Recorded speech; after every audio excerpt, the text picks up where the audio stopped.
Crónicas Pirexianas. Capítulo 6.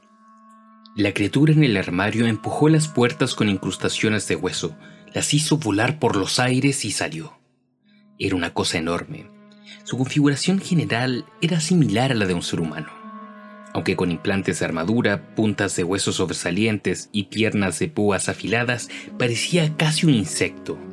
Un par de protuberancias de acero ampliaban su mandíbula inferior, en cuya punta había unos colmillos relucientes de metal que goteaban la sangre de Joira. Su nariz había sido reemplazada con un pico afilado. La tarea de respirar había sido lograda a través de una serie de agujeros perforados a través del esternón de la criatura y directamente en sus bronquios. Sus ojos parecían brillar alojados profundamente en sus cuencas gemelas, y su arco superciliar, tachonado de un cuerno, se elevaba en una cresta sagital que también estaba bañada de sangre. Puntas afiladas de huesos sobresalían de hombros, codos, dedos, rodillas y pies. La criatura dijo con voz áspera: Desarmate y desactívate, y serás llevado intacto. De lo contrario, serás destruido. Karn respondió lanzándose contra la cosa. Este fue rápido, deslizándose por debajo de su ataque con toda la velocidad de una serpiente. Karn le agarró de un hombro, pero la criatura se desvaneció. De repente estaba en su espalda. Sus dedos de tijera se clavaron por debajo de la armadura de Karn. Él recordó lo fácil que había sido para Mazra quitar su cabeza y retirarle la piedra de poder de su interior. El golem giró y cayó con la esperanza de aplastar al insecto entre el martillo de su coraza y el yunque del piso. Pero el monstruo volvió a cambiar de posición, escurridizo como el agua, y aterrizó encima de él. Un aerosol de color rojo le salpicó desde el charco de sangre donde Karn aterrizó. El líquido carmesí chisporroteó en su piel caliente. Lanzó ambos puños golpeando los costados del invasor. Con un gruñido y una exhalación, la bestia manipuló el mecanismo de la garganta de Karn y echó atrás su cabeza. El golem no pudo ver nada más. Se podía mover muy poco, sus miembros chirriando a su alrededor, pero pudo sentir las puntas filosas de los dedos deslizándose en el interior de la caja de plata, donde yacía su piedra de poder. Un tirón y la vida de Karn se acabaría. Un frágil cristal aferrado a las garras de un asesino pirexiano. El insecto se detuvo. Sus dedos rozaron una pequeña baratija colgando alrededor del cuello del golem, el medallón viachino. La bestia lo levantó, lo miró y susurró en voz baja una sola palabra: Tran. Karn habló una palabra diferente: Joira. Reuniendo toda su quebrantada voluntad. Karn separó el recuerdo de metal de la cadena de plata que le unía a él y luego lo incrustó en el cráneo del pirexiano. Un chorro de aceite caliente, su sangre, corrió por encima de él. Gritando, la criatura cayó hacia atrás. El golem logró cerrar la pieza de su cráneo y sintió su poder, su voluntad, volviéndose a montar a partir de fragmentos en el suelo. En el siguiente instante, se levantó por encima del asesino agazapado y vio el colgante viachino medio hundido en su lóbulo frontal. Arrojó a la bestia al suelo y con un solo pisotón de su gigantesco pie, redujo su cabeza a una masa aceitosa de piel hundida, cerebro líquido y harina de huesos. El cuerpo se estremeció por unos instantes, pero Karn pateó al asqueroso cadáver a un lado y se arrodilló junto a su amiga caída. Muerta. Joira estaba muerta. La furia que Karn había sentido por su descubrimiento se fundía ahora en angustia y dolor. El hombre de plata se desplomó delante de ella. Esto le dolió aún más que un cuerpo al rojo vivo o las placas de un cráneo peladas hacia atrás como la cáscara de un melón. ¡Están en todas partes! ¡Están matando a todo el mundo! ¡Barrin ya está muerto! ¡Teferi también! El golem de plata levantó la vista para ver al maestro Mazra usar una armadura de batalla que no le hacía parecer muy diferente a la máquina de implantes pirexiana. Es demasiado tarde para detenerlos. No debemos destrozar las ramas del mal, sino cortar la raíz. Te enviaré al pasado. Todo este ataque puede ser evitado. Volver en el tiempo. Volver 48 horas, interceptar a Kerrick y matarlo antes de que pueda transmitir los planos. Yo protegeré la máquina y lucharé contra todos los que lleguen al laboratorio. Debo hacer volver al mago maestro Barryn, dejar que el portal se destruya a sí mismo si es preciso, dejar que tu propio cuerpo se funda, pero detener a Kerrick y sus negadores. Si yo lo mato, pensó Karn mientras el lazo humeante del portal bailaba a su alrededor. Incluso si lo hago retrasar, detenerlo, Hoira volverá a vivir. Más allá del círculo irregular de ese rayo de color rojo, el maestro Malzra trabajó febrilmente en ambas consolas.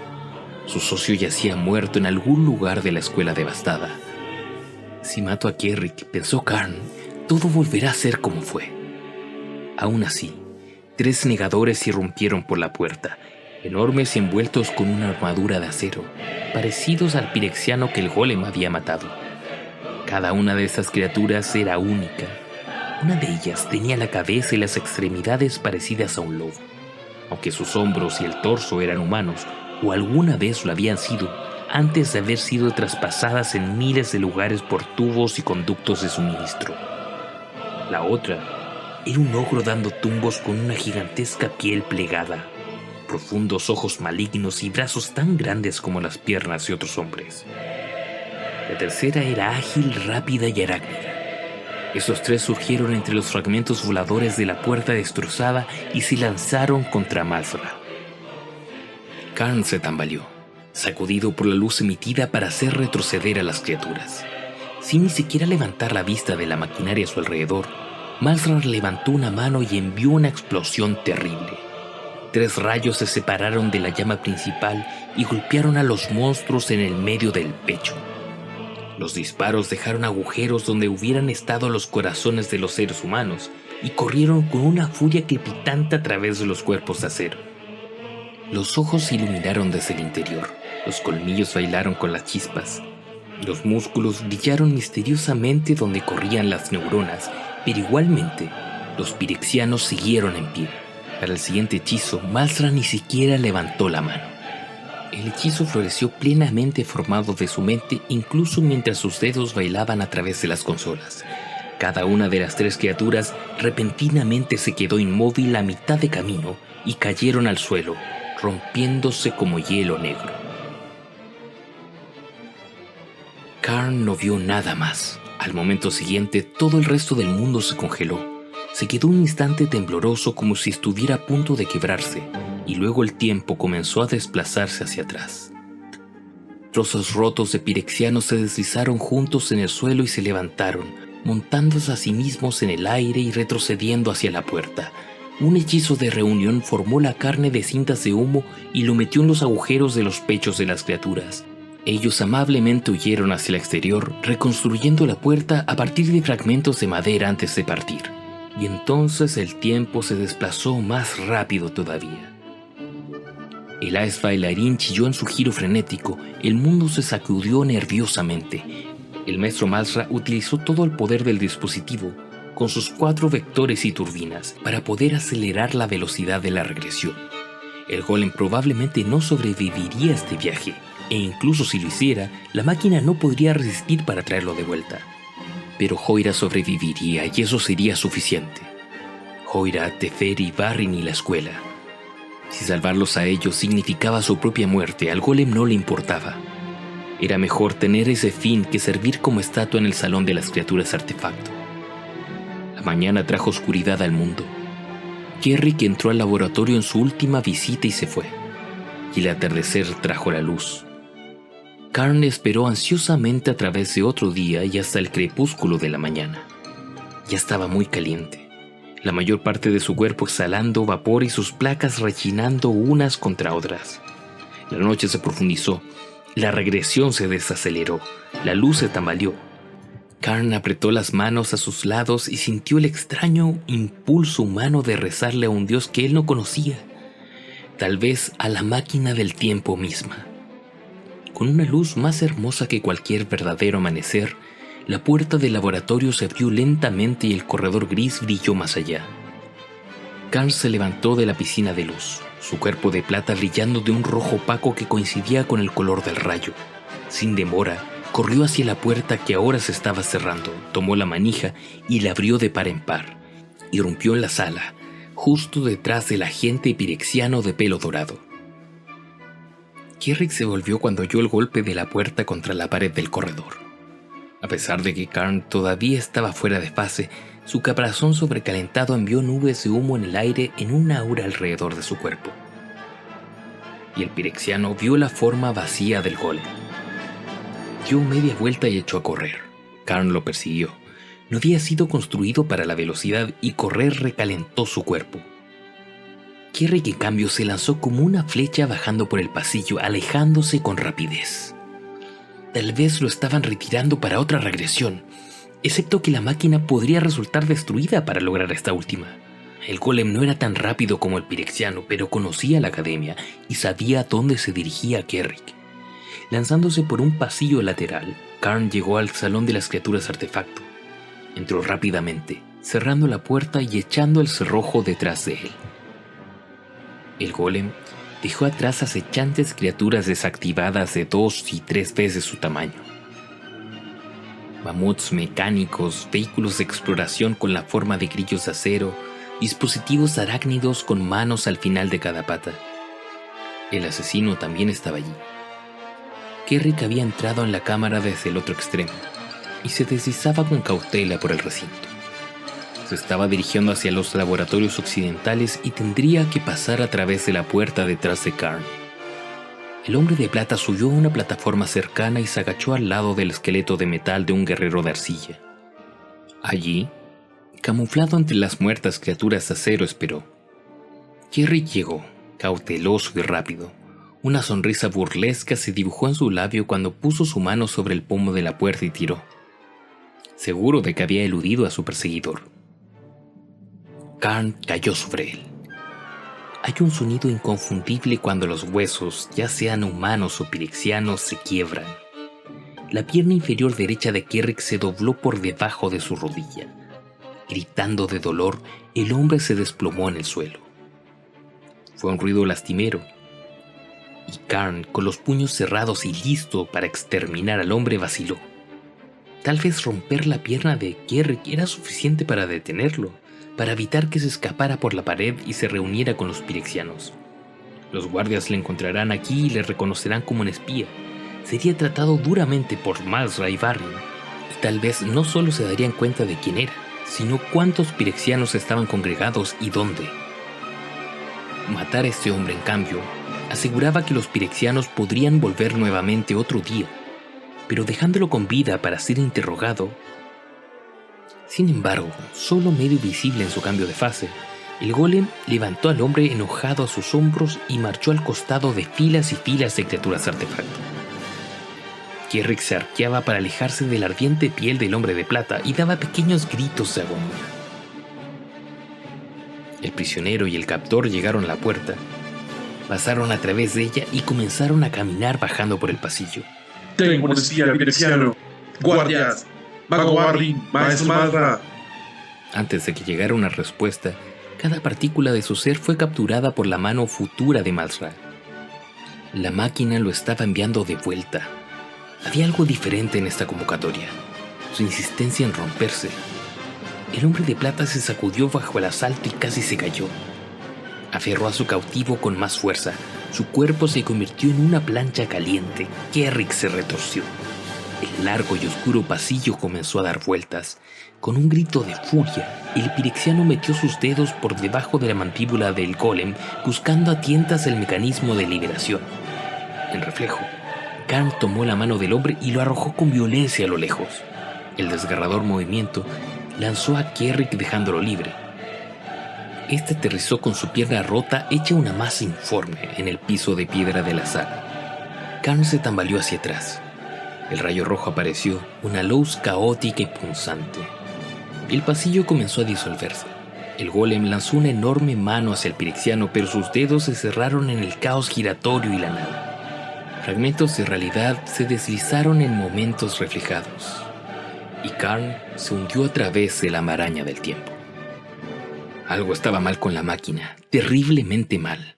Los pulsos azotadores de energía temporal formaron un vórtice en torno a él. atrayéndolo hacia abajo, hacia adelante, hacia el oscuro futuro y a su mecanismo de desintegración. El laboratorio tomó una forma espasmódica fuera del cono. Parpadeó dentro y fuera de la existencia. Un caos cambiante de formas rojas floreció en torno a Karn. Por segunda vez aquel día sintió el impulso de orar. El laboratorio retornó. Las consolas de Malsra parpadeaban a través de un velo de humo ondulante. El maestro y Barrin trabajaban afanosamente en los chispeantes controles. Sobre la cabeza de Karn, la máquina del tiempo se balanceaba peligrosamente, sus paneles laterales sangrando yin en el aire. Se estaba desintegrando. El orbe de luz en la base del dispositivo se agrietó, enviando punzantes rayos en todas direcciones. A donde golpeaban los rayos rojos, las paredes se convertían en polvo, las máquinas en escoria. Cada rayo tallaba una fisura irregular en lo que chocaba, rasgando a través del laboratorio y los pasillos que yacían más allá, a través de los dormitorios y del muro mismo, destruyendo toda Tolaria. Karn estaba de pie en el centro de todo ello, protegido debajo del centellante cono de luz. Luego ocurrió la explosión. El rojo de repente desapareció, el rojo, los demás colores y la oscuridad. Solo hubo luz en ese momento, una luz como la del centro del sol. La luz provino con un frágil sonido quebrador, como si se hubiera roto un cristal. Un tono agudo de campana le siguió y lo que podría haber sido un trueno. Si un rayo pudiera ser lo suficientemente grande como para abarcar en su conjunto a todo un mundo. El aire se hizo sólido por un momento, una amalgama de gas y energía, luego se precipitó hacia el exterior. Los muros desaparecieron igual que antes lo había hecho el color. El impetuoso infierno se desplegó en un anillo incandescente desde donde estaba parado Karn, pulverizando la piedra, el acero y el vidrio. Más allá, el anillo se degeneró en líneas de explosiones cuando la energía en bruto se reunió en avenidas de radiación. El holocausto borró secciones enteras de la academia y limpió la tierra hasta dejar solo los fundamentos rocosos. Otras áreas se mantuvieron intactas. Los edificios fueron desgarrados en secciones transversales. La onda de choque acribilló hacia el exterior. Llevaba una tormenta de piedras y trozos de metal que consumió con 1.000.000 de dientes rechinantes todo lo que tocó. Árboles milenarios se volvieron abajo. Pináculos rocosos fueron devorados y se partieron en dos. Las hojas verdes ardieron en llamas. Nubes de polvo y ceniza hirvieron desde los estremecidos bosques. La llamarada llegó hasta el mar y brazos de millas de largo hirvieron el agua a una profundidad de 10 metros. Llegó a las nubes de arriba, arrojando algunas a un lado y haciendo llover un granizo de fuego de las demás. Sacudió los océanos, despertando maremotos que destruyeron los pueblos costeros a 400 kilómetros de distancia. Fue una explosión como nadie había sentido en Tolaria desde los oscuros días de Argot. Fue una nueva explosión, despertada por la locura del mismo hombre. Ursa estaba de pie más allá de todo. Había estado al lado del portal del tiempo en el momento exacto en que explotó. Había utilizado cada gramo de su fuerza metafísica para reunir las partículas de su ser contra las olas masivas de poder. Mientras partícula tras partícula de materia explotaba desde él, poco a poco se convirtió en un ser de energía pura. Se formó una y otra vez durante la primera ráfaga de esa tormenta de granizo, todo en un solo latido de corazón. En el segundo, lo arriesgó todo por alcanzar la rodante envoltura de destrucción y atraparlos uno por uno. Tal vez no a los mejores y más brillantes, pero a los más cercanos, a los que se podrían salvar. Al mago experto Barrin en primer lugar. Sí, el hombre de plata Karn había hecho lo que había sido enviado a hacer. Había evitado la invasión pirexiana. Aunque incluso los hechos de ese bucle fueron tan difíciles de mantener y volver a montar como fue reagrupar el propio cuerpo de Ursa. Al mago experto Barrin en primer lugar, y luego otros 5 académicos y 8 estudiantes. Los llevó con él en un caminar por los planos repentino y espontáneo. Ellos no sobrevivirían al viaje en forma humana, lo sabía, y le tomó un momento transformarlos a todos en piedra. Podría ser deshecho después, cuando hubiera tiempo, cuando hubiera fuerza. Rayos rugientes fluyeron al costado de Ursa y su compañía de estatuas. El dolor agónico de su último dínamo arrojó una metralla de todo lo imaginable. Metal, piedra y huesos, masa cerebral e incluso mentes se quebraron repetidamente a través de ellos. Ursa se mantuvo firme en contra de la tormenta. Se levantó, tomó a los otros con él. Ahora estaban... ¿dónde? La ladera estaba soleada y verde. Un suave viento con aroma a césped se paseó tranquilamente entre las 14 estatuas. Ursa se había salvado a sí mismo y a otros 14, lo que significaba que más de 200 habían muerto. Se había salvado junto con Barrin y otras 13 personas.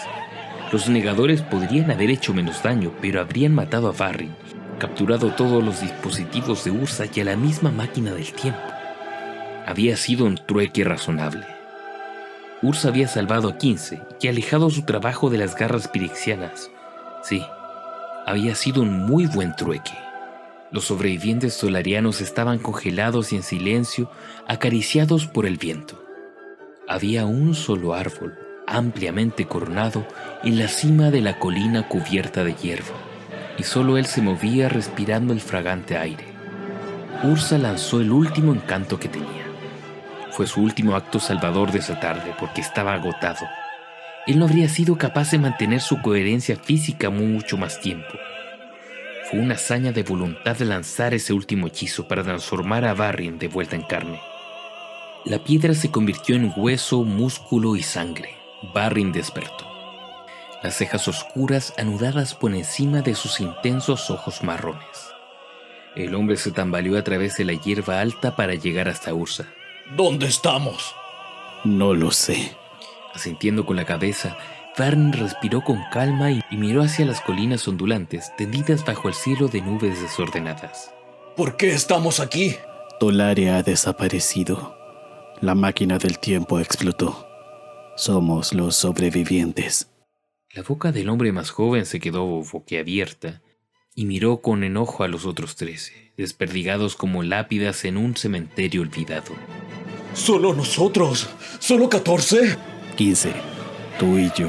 5 académicos y 8 estudiantes. ¿Y el resto? Ursa parpadeó. No le hacía falta parpadear, pero se trataba de una vieja costumbre que era acompañada con pensamientos perturbadores. La mayoría han muerto. Algunos podrían haber sobrevivido al abrigo de los escombros, pero los demás probablemente no. ¡Tenemos que regresar! ¡Tenemos que encontrarlos! Teletranspórtanos si tienes ese hechizo listo. No puedo hacer nada más por un tiempo. Estoy agotado. Así las cosas, no puedo quedarme aquí por mucho tiempo.